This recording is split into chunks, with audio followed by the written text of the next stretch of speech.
دوای ئەوەی ئازەربایجان هەفتەی ڕابردوو جوداخوازانی ناگۆرنۆ کارەباغی ناچار کرد چەکەکانیان دابنێن، ئازەربایجان بەڵێنی دا مافەکانی نەژادی ئەرمەنی ئەو خاکە بپارێزێت، بەڵام هەزاران کەس گومانیان لەوە هەیە و بڕیاریان داوە هەڵبێن. نزیکەی 24 کاتژمێرمان پێچوو هەتا گەیشتینە ئێرە. منداڵەکە داوای نانی دەکرد، بەڵام نانمان پێنەبوو. چەند کەسێک ئەوانەی هەوڵی هەڵاتنیان داوە لە کاتی تەقینەوەکەی ڕۆژی دووشەممە لە ئەمبارێکی سوتەمەنی لە ناگۆرنۆ کارەباغ بریندار بوون، هێشتا لە نەخۆشخانە چارەسەری برینەکانیان دەکرێت. ئەم هاوکاریە بۆ دابینکردنی هەموو شتێک بەکاردەهێنرێت، هەر لە خۆراکەوە هەتا دەگاتە پشتگیری دەرونی کۆمەڵایەتی. ئەوەش دووبارە بەرچاوکردنی ئەو زەمە دەرونیە سەختانەیە کە زۆرێک لە هاوڵاتیان هەیەە.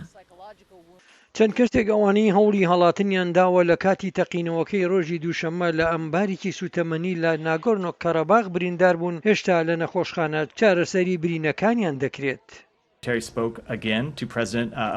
ئەمڕۆ وەزیری دەرەوە ئەنتۆنی بلینکن دووبارە قسەی لەگەڵ سەرۆک ئیلهام ئەلییف کرد و جەختی لەسەر پێوەستی بە پەلە بۆ ڕاگەرتنی دژمنکاری زیاتر کردەوە کە پاراستنی بێمەرج و هەروەها ئازادی هاتوچۆ بۆ هاوڵاتیانی سڤیل خۆ بگرێت، هەروەها دەسڕاگەیشتنی مرۆیی بە بێتەگەرە بۆ ناوچەین نەگۆرنۆ قەرەباغ هەبێت.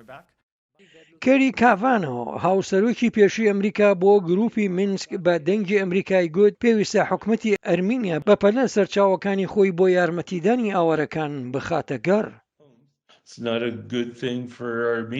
شتێکی باش نییە بۆ ئەرمینیا کە هەوڵ بدات پێداویستیەکانی لە ناکاو بۆ نزیکەی هەتا 100,000 کەس لە نێوان سنوورەکەدا کە لە ترسدا دەژین دابین بکات. هەر بۆیە پێم وایە ئێمە لە ئێستادا لە خاڵێکی گرنگداین و ئێمە بۆ چەند ڕۆژی داهاتوو نازانین کە ئایا ئەم دۆخە بەچی دەگات. لەم سەر و بەندەدا ئاژانسی پەنابەرانی نەتەوە یەکگرتوەکان ڕایگەیاند ئاژانسەکە بەردەوام دەبێت لە دابینکردنی پشتیوانی بۆ حکومەتی ئەرمینیا. لە هەمان کاتدا ئاژانسی ناوبراو بە گوێرەی یاسای مرۆیی و پەنابەرانی و دەوڵەتیەکان داوای پاراستنی هاوڵاتیانی سیڤیل دەکات. بۆ ڤێرۆنیکا بۆڵدێرز ئیگلیسیاس سمکۆ عەزیز دەنگی ئەمریکا.